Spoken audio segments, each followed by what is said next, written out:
A CPI dos pancadões está rolando e repercutindo muito na Câmara Municipal de São Paulo, tá? E ontem ouviu o professor e youtuber Chavoso da USP.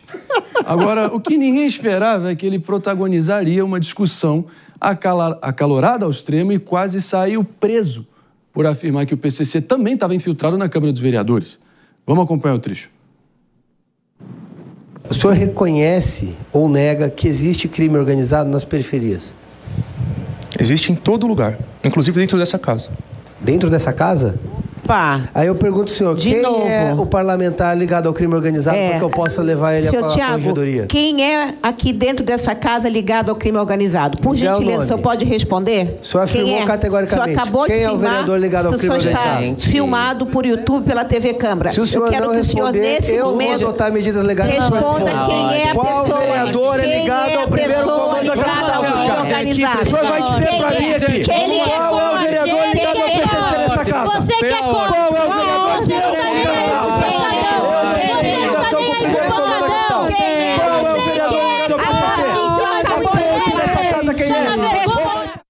E aí descambou para gritaria, dedo no olho, pontapé, puxão de cabelo. Claro que não, verbalmente falando, né? Verbal, metaforicamente falando. Agora, Mano Ferreira, mais uma vez, claro, é da natureza humana, não tem como acabar escapando, né, da política do espetáculo. Claro que a temperatura subiu, explodiu o termômetro, o mercúrio explodiu o termômetro e deu no que deu. Te surpreende em algum sentido?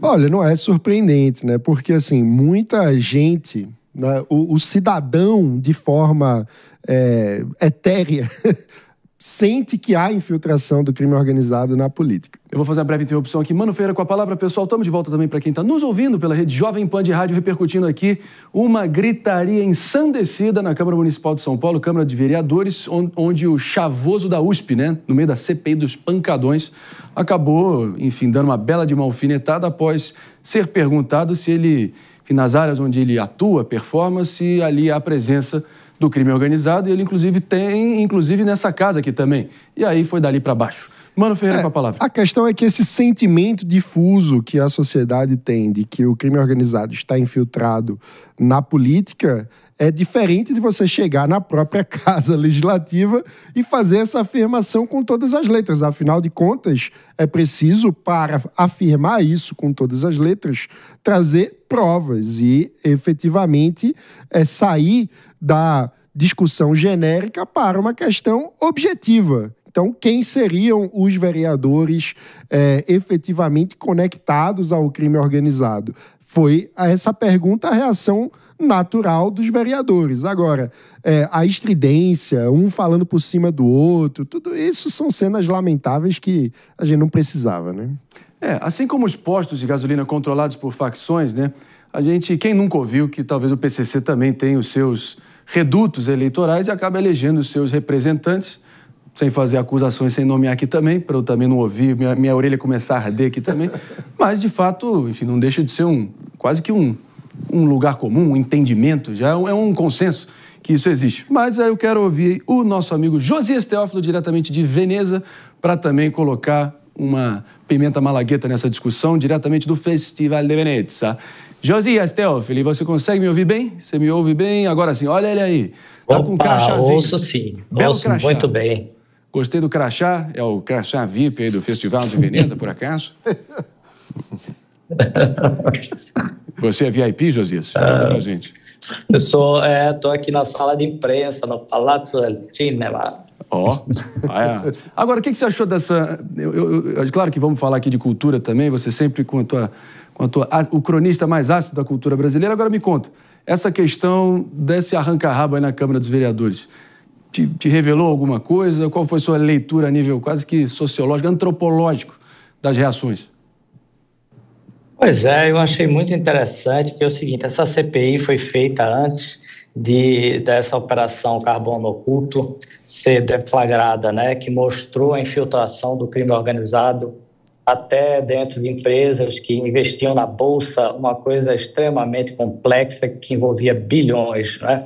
Mas isso daí me lembrou aqueles filmes de máfia que existiam nos Estados Unidos que mostravam como a máfia acabava indo parar na justiça, e a máfia durou muito tempo nos Estados Unidos, e existe até hoje, na verdade, mas uma hora eles tiveram que responder na justiça, né? E muitos foram presos, e a situação mudou muito. Isso daí, eu tenho a impressão que ainda vai dar material de muito filme, viu? E aconteceu um outro fato, que é o dono da Love Funk, a produtora, ele foi perguntado pelo Rubinho Nunes se ele poderia fazer uma declaração contra o PCC.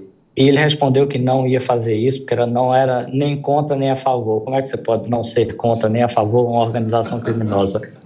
Então, são fatos muito graves que estão vindo à tona e que estão mostrando a raiz da corrupção sistêmica que existe no Estado, nas grandes empresas, nas grandes corporações e até na Bolsa de Valores. É uma coisa gravíssima.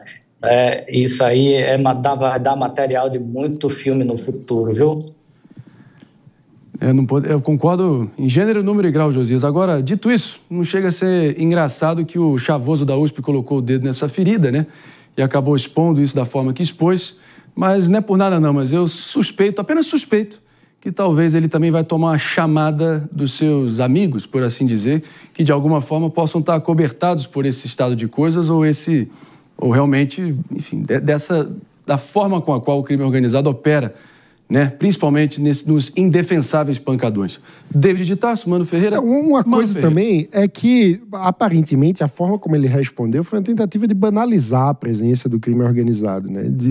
Perguntado se ele tinha notícia do crime organizado nos lugares onde ele frequenta, ele disse aqui também, né? Como se fosse uma banalidade, como se fosse então vamos todos nos acostumar e ninguém tem nada com isso, ninguém é responsável, ninguém pode ser responsabilizado por ter conexão com o crime organizado. Isso é muito perigoso, é muito negativo, porque a gente não pode banalizar, a gente precisa romper com essa normalização que a infiltração do crime organizado nas diversas camadas da sociedade busca trazer. E a gente sabe que por meio da cultura, desde os bicheiros nas escolas de samba no Rio de Janeiro, nós temos uma longa tradição disso, né? De pessoas criminosas que usam a cultura como um meio de legitimação social e de busca até de elevação do seu status, porque às vezes se colocam como patronos, né? Grandes patronos da cultura, quase os mecenas da cultura brasileira, sendo criminosos. E isso é muito grave. Vou fazer um exercício muito breve aqui, pensando só com a cabeça de um barão do PCC ou de alguém realmente envolvido com o PCC assistindo essa atuação do chavoso da USP, né? Ele vai pensar que tem coisas que não se expõem em público, principalmente quando ou você faz parte delas ou se beneficia delas. E por isso, talvez, a orelha do chavoso vai arder um pouquinho, é o que eu imagino. David de Tarso? Não, é que vocês estão falando em relação às associações dos últimos acontecimentos, né? Até ontem, na coletiva de imprensa, um dos promotores citou a série Narcos, que muito se assemelha também com a atuação do PCC aqui no nosso país. Porque antes, né, eles escondiam o dinheiro debaixo da terra e esse dinheiro muitas vezes se perdia, tudo, e hoje é por meio de um mercado digital. Então, essa associação já é feita. Agora vamos